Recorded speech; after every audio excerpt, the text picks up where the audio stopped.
guys, dito tayo ngayon sa ating kusina. Nagbabalik ang inyong bagong kusinero, si Israel. FBI dito mga guys, from Bantayan Island. Ano? So mga guys, tingnan nyo kung anong linuluto namin ngayong gabi. Hapunan na namin ito ngayon mga guys. Ang lulutuin namin ay ito siya. Ayun, mag-isa muna siya ng bawang. Siya muna ang kusinero ngayon mga guys. Ako lang ang mag-video sa kanya. Boss Loya. Boss Loya. Yes. Mamaya na natin ipakita sa inyo kung ano ang lulutuin namin. Sibuyas. Ayan mga guys.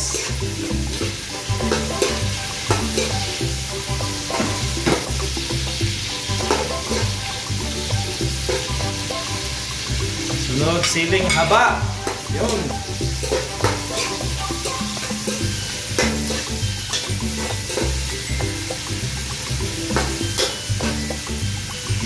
Sunod, kamatis mga guys. Ayun. Minimikos-mikos lang niya yan mga guys. Simikos-mikos mo lang yan.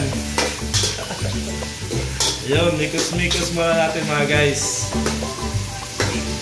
So mga guys, ito po yung isda na lulutuin natin. Sa amin ito ang tawag linabog, pero sa Cebuano, sa ibang part ng Bisaya is larang, pero sa amin sa isla linabog ang tawag nito. So ang isda na to mga guys ay stingray. Sa amin naman ang tawag nito is lipot. Yan mga guys, so hindi lang namin na ipakita kanina na buo pa siya kanina, yun mga hiwa-hiwa na kanina. Hindi kasi namin naisipan na mag-vlog. I-vlog namin ngayon ito aming linuto. So ngayon lang mga guys. Ayun na mga guys. So, pero ipakita na namin sa inyo kung paano kami magluto ang mga taga-isla ng larang kong sa Cebu. So ayan na mga guys. Isunod na ang stingray natin o lipot kung sa amin sa isla. Tawag niyan is lipot. Sa English mga guys, stingray. Pero sa nito sa Tagalog ang tawag nila is pagi yata. Pero sa amin iba kasi yun ang pagi. Ayan, mga guys, yan ang stingray natin mga guys. Maliit lang to siya mga guys, mga 1 kilo lang. Yun nabili namin kanina, sariwang-sariwa pa siya mga guys. Kalimutan na namin kanina bumili ng marami, mga 3 kilo sana at piraso para gawin naming daing. Masarap to gawing daing din mga guys kasi maliit lang siya. Ayan, lagyan na ng tuyo mga guys. Ayan, tanggal ng langsa sa kasuka. Ayan, tanggal ng langsa mga guys. Kasi malansa kasi itong isda na ito mga guys. Itong stingray malansa ito mga guys. Pero napakasarap dito talaga mga guys. Kung natikman nyo na ito mga guys. Ito yung isa sa mga paborito naming pagkain doon sa isla. Ito yung isa sa mga exotic food doon sa amin sa isla. Mga guys, minimikos-mikos na mga guys.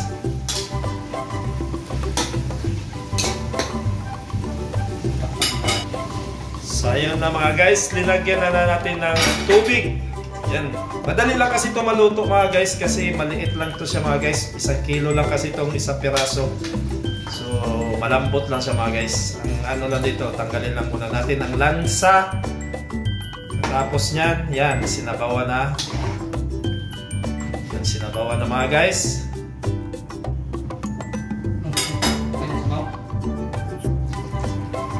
Okay. Guys, habang hinintay pa natin yung linuluto natin, pinakulo pa namin ng mga 10 to 15 minutes para matanggal talaga ang lansa niya saka maluto din siya. So ayun yung chip cook natin ngayon. Ayun.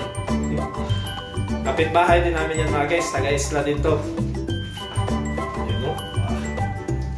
So ayun na mga guys, kumulo-kulo na siya mga guys. Ayun, sarap yan naman mga guys. Sira na naman ang diet nito natin mamaya mga guys. Diet ka ba? Dahil kunwari. Ha? Dahil kunwari.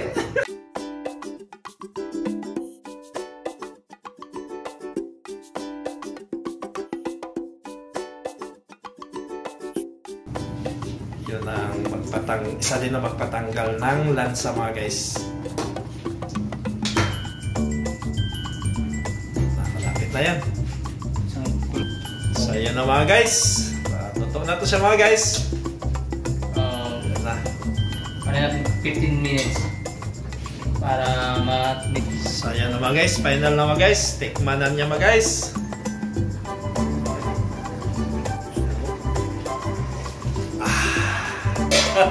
So ayan na mga guys, tama na to sa timpla, tama na sa lasa, luto na to siya mga guys. Ayan na mga guys.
So ayun na mga guys, luto na yung larang natin.